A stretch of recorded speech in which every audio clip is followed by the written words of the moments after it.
तो क्या ये भर भर के झोलियां हमने इस दिन के लिए दिया था?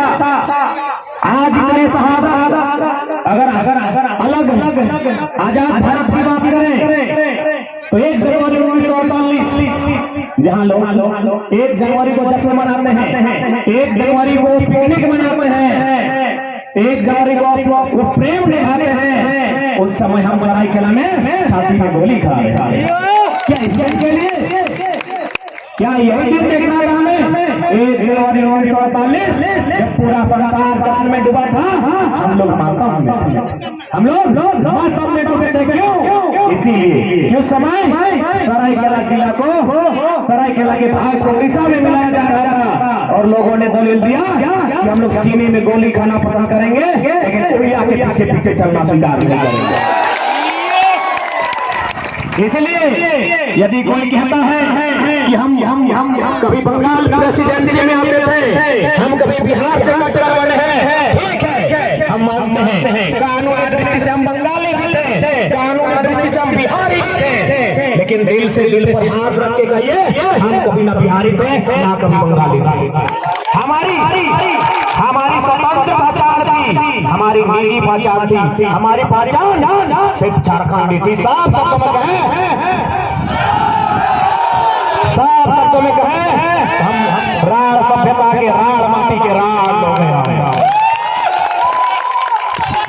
तो आज ये मौसम कुछ दिन से हम लोग भूल चुके थे, हम लोग राड़ लोग हैं, हम लोग डरपोक हो गए थे, हम लोग सीधा सत्य हो गए थे, हम लोग भूल चुके थे खुद को कि हम राड़ लोग हैं। तो इसीलिए रात को जगना और धूप में आके बैठना हमें फिर से आभास कराएगा कि हाँ हम लोग राड़ लोग हैं। राड़ का मतलब ये कोई गाली शब्द नहीं है। राड़ मतलब मेहनती, राड़ मतलब काटने वाला, राड़ मतलब ढीठ। तो हम लोग भी बहुत बड़ा ढीठ है। साफ शब्दों में कहें तो राड़ मतलब जिद्दी। तो हमारी भी जिद है, जब तक नीति नहीं तो नीति ये विधानसभा बनाए, नहीं तो फिर अगर हम लोग तैयारी किए तो फिर राड़ माटी के राड़ लोगों का जो राड़ विद्रोह होगा तो फिर हिंदुस्तान के पंगने में नहीं, फिर काल मार्क्स को जर्मनी में जगह। आपको जानकारी है कि नहीं कि हिंदुस्तान के लोगों ने, भले हिंदुस्तान भारत हमारा देश है, लेकिन ये बात आपको मानना होगा भोला भाला होने के कारण हमारे साथ हमेशा भेदभाव हुआ। 1855 की क्रांति को जिससे हम लोग होल विद्रोह करते हैं, सिद्धू कानू, फूलो झानो, चांद भैरव, जगतो महतो के शहादत के साथ लाया गया था, उसे हिंदुस्तान ने उतना महत्व नहीं दिया। उस आंदोलन का महत्व किसने दिया? जर्मनी के दार्शनिक कार्ल मार्क्स ने जाके जर्मनी में दिया। इन लोगों ने हमेशा हमारे साथ भेदभाव किया है। हम मानते हैं भारत का हिस्सा है, लेकिन हम ये भी मानते हैं इन्होंने हमारे साथ भेदभाव किया है, इसीलिए राज्य की नीति नहीं बन पाई। जो लोग हमारी सीमा से सटे हैं 5 राज्य, वे तो चाहते ही झारखंड की नीति ना बने, क्योंकि अगर झारखंड की बाउंड्री वाल नहीं होगा तो हम लोग चोर की तरह यहाँ प्रवेश। आज इसी कारण जितने भी हमारे पड़ोसी राज्य हैं वे लोग सबकी नीति को समर्थन करते हैं, लेकिन झारखंड में जब नीति की बात आती है सबके पेट में दर्द होता है।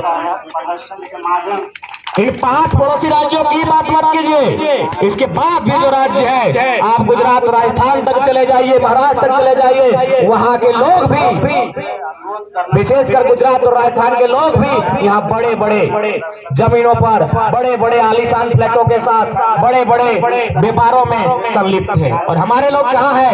जाके देखिए गाँवों में, जाके देखिए छोटे छोटे बाजारों में ये पान, पाला, दतवन, झोरी बेचकर अपना जीवन यापन कर रहे हैं।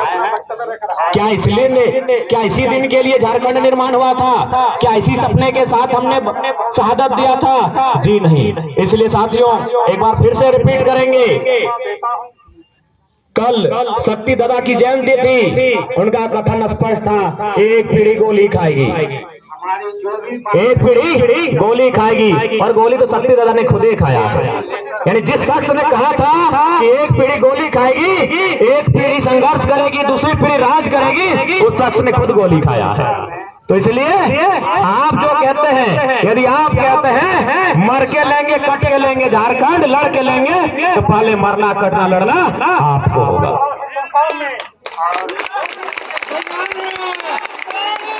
ये संघर्ष की बेला है, इस संघर्ष की बेला है, इसमें नहीं कोई अकेला है। साथी हाथ बढ़ाना, साथी हाथ बढ़ाना। इस राज्य के निर्माण में असंख्य प्राणों की आहुति दी गई, असंख्य बलिदान हुए, असंख्य माताओं बहनों का मांग का सिंदूर जो है, तब हमें ये राज्य मिला। लेकिन में वो रांची का करते हैं, एक बोरो प्लेयर रांची का सांसद बन जाता है। संजय सेठ, संजय सेठ को सांसद बनाने के लिए निर्मल ने गोली खाई थी। संजय सेठ को सांसद बनाने के लिए सरायकेला वालों ने गोली खाई थी, या सीपी सिंह को विधायक बनाने के लिए? इसी दिन के लिए राज्य बना था? जी नहीं, इस दिन के लिए राज्य कतई नहीं बना था। इसलिए इनसे पूछिए ना, ये लोग तो कहते हैं हम झारखंड में कई सालों से रहते हैं, तो झारखंड आंदोलन में आप पीछे क्यों थे जी? पूछिए यहाँ का स्थानीय विधायक को, पूछिए इन विधायकों को जो कहते हैं कि हम भी झारखंड में सालों से रह रहे हैं, तो उस समय कहाँ थे? उस समय आपका एक नाखून क्यों नहीं उखड़ा? अरे उस समय आपका एक चूल नहीं कटा है, और आप तुलना कर रहे हैं गर्दन कटाने वालों से? हमारा गर्दन कटा है।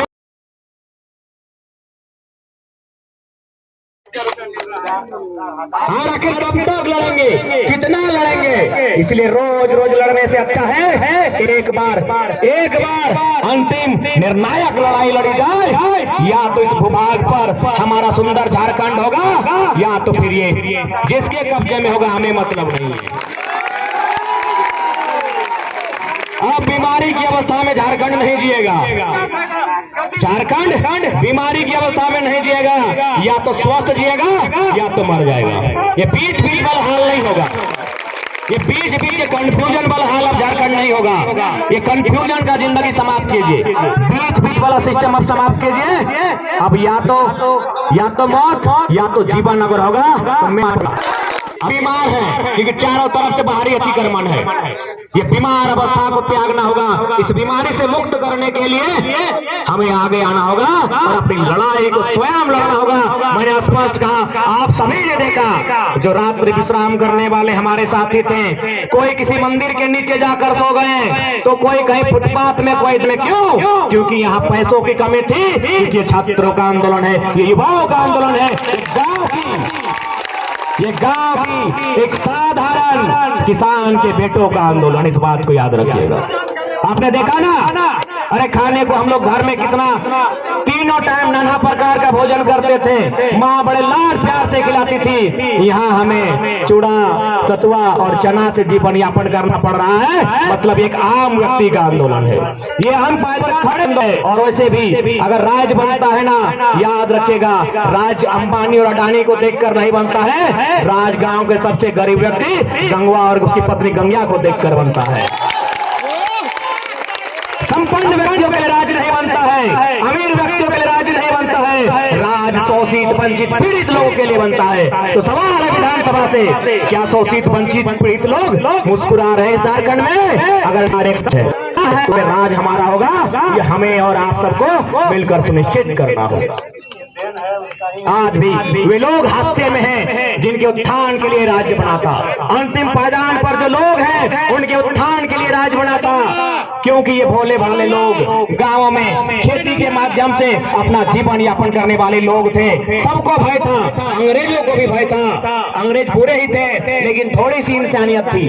अब भले हुए हमें मारते थे, पीटते थे, हमारे रक्त से इनको लड़ देते थे, लेकिन एक थोड़ा सा इंसानियत था। उन्होंने कहा झारखंड के लोग भोले भाले हैं, ये माटी को मां समान मानते हैं, इनके लिए व्यवसाय का महत्व नहीं है, ये कंपनियों का महत्व नहीं देते हैं, ये नौकरियों का महत्व नहीं देते हैं। ये लोग हटोइया लोग हैं जो माटी के साथ संबंध रखते हैं। इसी तर्ज पर, इसी आधार पर अंग्रेजों ने झारखंड के क्षेत्रों में 1837 में कोल्हान में विल्किंसन रूल दिया कि यहाँ के जमीन जंगल पर, यहाँ की माटी पर कोई बाहरी अतिक्रमण ना हो। छोटा नागपुर के क्षेत्र में 1908 में सेंटी कानून लागू किया गया और उसका पहला कानून यही बना। इस कानून का बनने का मतलब है बाहर के राज्यों का, बाहर के लोगों का यहाँ बस बसाओ, यहाँ जमीन छिनाओ रोका जाए। इसीलिए सेंटी का कानून बना। और ये था जितना संरक्षित ये कानून के समय में था, इस आजाद भारत में हमारे लोग जो सत्ता में आए उनके समय सुरक्षित नहीं है। अभी तो बार बार उसमें छेड़छाड़ किया जा रहा है। इसलिए साथियों, यह आंदोलन खुद को बचाने का है। प्रकृति हमारी नस्ल फसल बर्बाद कर रही है, ये विधानसभा हमारी नस्ल बर्बाद कर देगा। इसलिए लड़ाई अपनी नस्ल बचाने का है। प्रकृति से कोई नहीं लड़ पाएगा। प्रकृति जब चाहेगी संसार को अपने आगोश में ले लेगी, वो जब चाहेगी सूर्य को नष्ट कर देगी, वो जब चाहेगी हिमालय के पहाड़ को गलाकर खाक कर देगी, वो जब चाहेगी स्वर्ण रेखा और दामोदर नदियों के पानी को सोख लेगी। लेकिन हम इस विधानसभा से लड़ सकते, इस बात को याद रखिएगा। इस विधानसभा से हम लड़ सकते हैं क्योंकि यहाँ जो लोग अंदर हैं, जो लोग उसकी पहरेदारी कर रहे हैं, वो भी हमारी और आपकी तरह है। उनके बदन में भी वही रक्त है जो हमारे बदन में है। वो भी आटे से बना रोटी खाते हैं, सोना चांदी से बना रोटी नहीं खाते हैं। इस बात को ध्यान में याद रखिएगा। साफ शब्दों में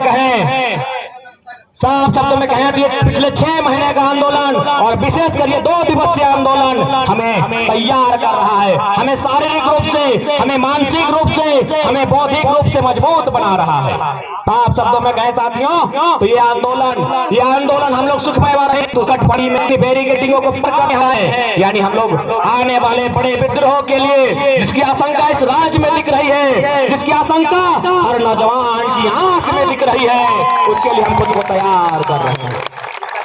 आज मैक्सिमम लोग जो युवावस्था में हैं, उनकी आंखों में अगर करीब से देखा जाए कुछ साल पहले उन आंखों में इश्क झलकता था, लेकिन आज इनकलाब झलक रहा है। आज इनकलाब झलक रहा है, यानी संकेत साफ है कि बारो सुन लो, नहीं तो फिर वहां भी असेंबली में फूटा था, यहाँ भी असेंबली में फूटेगा। हर कोई भगत सिंह,